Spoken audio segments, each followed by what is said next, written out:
This video is designed to provide you with additional information about taxiing the A330 Airbus. The purpose of this program is to take a look at some of the taxiing and steering features which are unique to the A330 and to give you a greater awareness of how to minimize the possibility of a taxi incursion or departure from the taxi surface. There are several things to be aware of when taxiing the A330. First, let's take a look at the location of the landing gear in relation to the pilot's position in the flight deck. You'll notice that the pilot sits approximately 14 feet in front of the nose wheel. This will be important to remember when we discuss steering techniques. The center of the main landing gear is 84 feet behind the nose wheel on the A330-300 series, which places it 98 feet behind the pilot.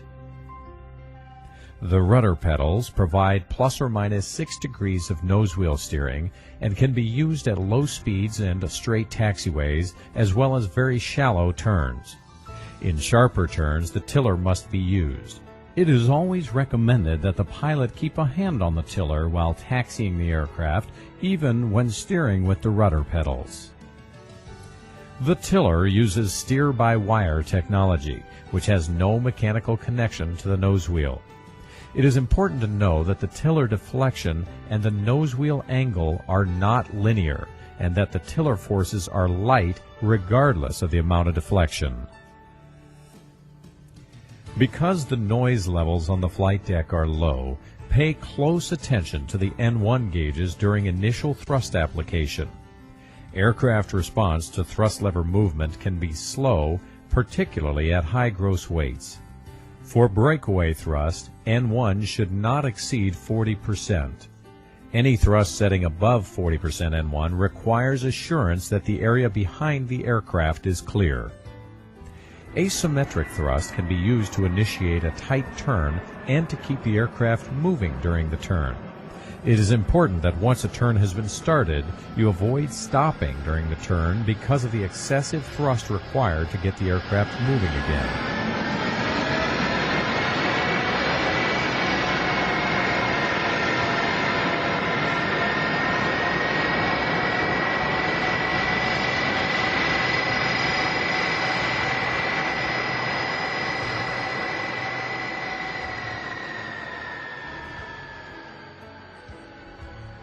Because the main gear is so far behind the nose wheel, the inside main gear will always cut the corner and track inside of the nose wheel track.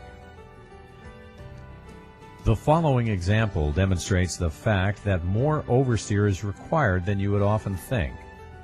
The pilot turning off runway 12 right in Minneapolis thought he had negotiated the turn properly. Yet, with closer review, we can see how close the main landing gear comes to the edge of the taxiway. In this case, we can also see clearly how the right main landing gear is also on the center line. With a distance of 35 feet between the main landing gear, the inside main landing gear is right at the edge of a 75-foot taxiway. For this reason, oversteer must be used to avoid exiting the pavement area.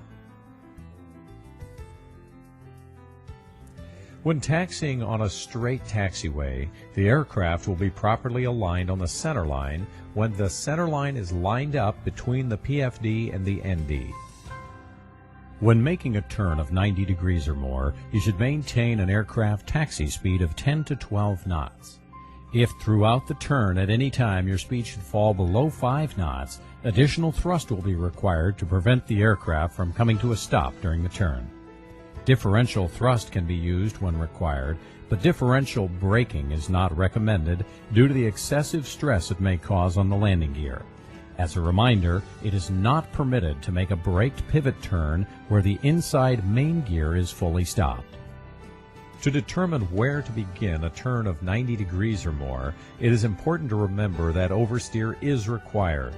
Since the pilot is seated 14 feet ahead of the nose wheel, you would almost need to double that distance past the center line of the taxiway you are turning onto in order to properly execute the turn.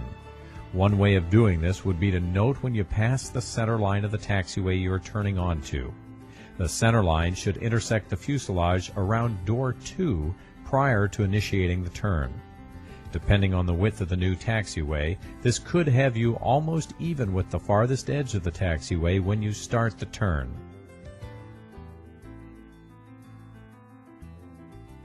If you need to make a 180-degree turn, it will require more than a 150-foot wide runway or pavement area.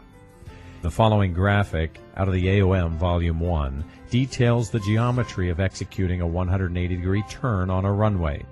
Note that the cockpit is over the edge of the runway and the aircraft pivots around a point 8 feet outboard of the right engine. The track of the nose wheel is 30 feet beyond a point where the wingtip passes over. Wingtip clearance is a very important issue in the A330 Airbus. Maintaining a good awareness of your wingtip positions at all times and how they will track across the ground is essential. The wingtips extend outward for approximately 100 feet from the center of the fuselage. When seated at the flight deck, try to visualize an extended line from each wingtip that will help you determine if the area ahead of you and around you is clear. Remember, if you do not use enough oversteer while making a turn, especially in congested areas, the arc of the inside wingtip may not be clear. When you park at the gate, you'll usually need more oversteer than you think you do. Remember, the wingtips are nearly 100 feet to the tip from the center of the fuselage.